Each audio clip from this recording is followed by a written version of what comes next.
I think I've always understood that you can outwork people. You can truly outwork people. You can outwork a lot of things about yourself as well. You can outwork a lot of negative emotions. You can outwork a lot of problems in your mind. Like people sit and say, oh, I'm unhappy or I'm sad. You don't have time. How do you find the time in the day to sit around thinking about being sad? You have shit to do. Like I don't have time to sit around and contemplate how I feel because I'm busy. So how do you even have time for that? I've had people sit and give me long trotes on how they feel, and I'm like, where did you even come up with this shit? How long have you been sitting around just fucking thinking about nothing? I don't have time for it. A plane defies gravity with speed. That's all it does. If a plane stops moving forward, what happens? It falls down, right? So if you can do the same thing with yourself and your mentality and your problems and everyone else around you, you can outwork everybody. Why I think I fight. Do I enjoy it? No. Do I enjoy training? No. Do I enjoy cutting weight? No. Am I nervous? Yes. Do I think to myself, what am I doing? Yes. Completely. Unfortunately, it's one of those things you're either born with or you're not. If I'm not doing something which is either extremely difficult or extremely stressful, I'm in a perpetual state of crippling boredom. I can't explain it. I see other people live their lives and they're like, oh, I can't wait for the weekend because I want to watch this movie. I think, who cares about a movie? You're looking forward to the weekend for a movie? Looking forward to the weekend to get drunk? Like, these things to me are so mundane, they mean nothing.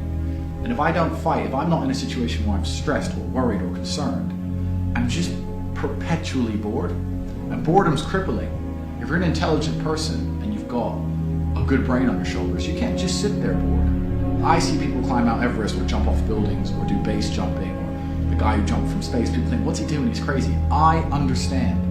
Because some people can't live normal lives. Some people cannot just function 9 to 5 office job, get drunk at the weekends. That is not for some individuals, and it's not for me.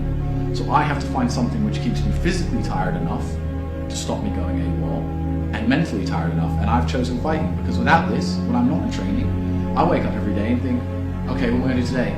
It's 9 a.m. on a Tuesday, I'm bored, everyone's at work, I'm bored, and If God is going to give you the chance to become a successful person, He has to make it difficult. He has to lay out a gauntlet, because within that gauntlet, some people will quit, and they can go become losers, which allow the people who do not quit to be winners. You're on the highway, you're driving. There's exits all along the way to Loserville, Loser Town. When you're tired, when you don't feel like working, when you don't have enough time, when it's difficult, you can get off the highway anytime you want, but if you stay on the highway, you will end up a winner. When I hear people say, oh, it's hard, or I don't have time, etc., etc., all you're doing is telling me you're a loser. Every single winner feels the same as you do. The difference is they do not quit. They do not give up. They do not make excuses. They stay on the highway. If you never quit, if you never give up, if you never give in, you're going to get exactly what you wanted. All you had to do is not be a fucking coward, and you still failed. There are winners and losers in the world. You are either a winner who dedicates himself, never gives up, continues to learn, does everything he knows he needs to do regardless of how he feels, or you're a loser who makes excuses and you stay invisible for the rest of human time. Make a choice.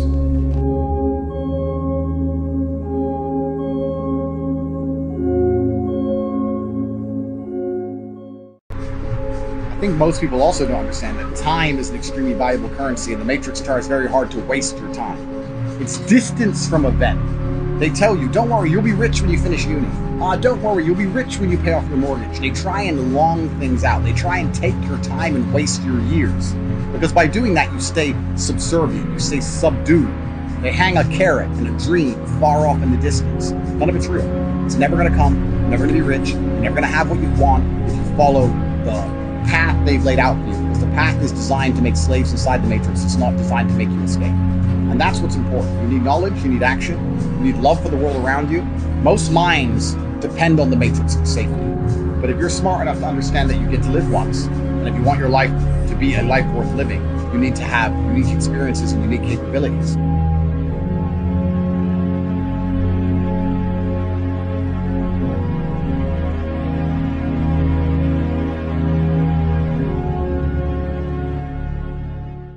We are reaching peak lunacy amongst the populace. Inside of this social mechanism we call society, peak lunacy is very close. And it is important that you end up in a position where, like me, you can escape all of this garbage. I don't know who any of these singers are, and singing songs won't make you famous anymore. I don't know who any of these actors are, and being part of a Netflix series in which a trans, black, double-dick donkey decides to get a sex change won't make you famous anymore either. The only thing that's going to make you important in the world today is offering solutions and helping people. It is the fastest way to get rich, it's the fastest way to be respected, it's the fastest way to live a life worth living, is to be an honest, good person who's genuinely trying to help other people. And I believe that is the beginning of the Great Awakening. Being an actor isn't cool, being a singer isn't cool, being a model isn't cool, being a TikToker isn't cool, none of this is cool. Do you know what's cool? What's cool is being a free mind, escaping the matrix. We're making intelligence cool. It's now cool to be free and no longer be a slave. Because being a clown for the circus means you're just another level of slave. We're gonna change the entire culture where it's cool to go to the gym and get strong. It's cool to respect God and be religious. It's cool to have an open mind and be free. It's gonna be cool to do all the things they don't want us to do. And we're gonna control the entire culture, and all of the youth is gonna want to do those things so they... You're saying about what's true and what isn't, and the world is so subjective now, I agree. For me, what I decide what's true and what isn't is the things that allow me to become most competitive. Depression is not real, because that allows me to become more competitive. I don't give a shit what paperwork you pull out your ass, and which depressed person or psychologist comes in here and tries to explain to me how depression works. I'm more competitive if I don't believe in it, because then when bad things happen to me, it doesn't cross my mind that I might catch depression. So I'll only adopt ideas that make me hyper-competitive. I don't have time to think anything that isn't competitive. Anything that makes me non-competitive to me is not true. So I know exactly what you're saying. I could argue that there are universal truths to the universe, and there are, but if we're gonna accept the mind frame that we all live in our own truth, which I guess is the way the world's fucking going because we're fucked, then your truth needs to be, okay, which mindset, which belief makes me the most competitive, fearsome individual? And then you should adopt that, and then it should be as successful as humanly possible.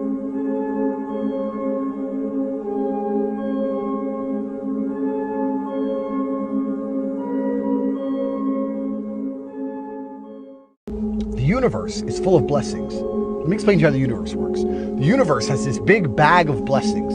It's full of it. And it's sitting there going, let me find somebody who works hard and deserves blessings, and I'll get some blessings out the bag and give it to them. And the reason the bag's so full is because nobody works hard enough to deserve it.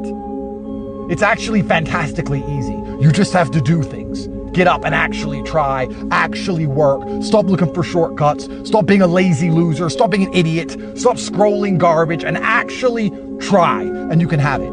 You have to love the chaos, you have to love the war, you have to love the idea of all the constant problems that you have to fix, you have to love being the center of a mini universe you have created and it's going to implode under its own gravity if you're not there doing constant Aikido. If you're looking for calm and peace, you won't matter.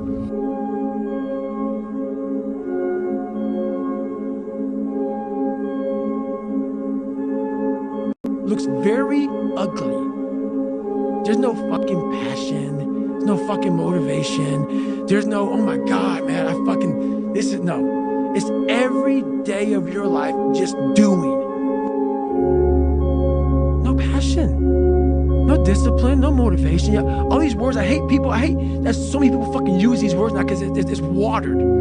It's someone sitting in a room by themselves and they figure themselves out and say, God, this is gonna fucking suck. Where's passion when you're 300 pounds? Where's the motivation when you can't read and write? Where is it?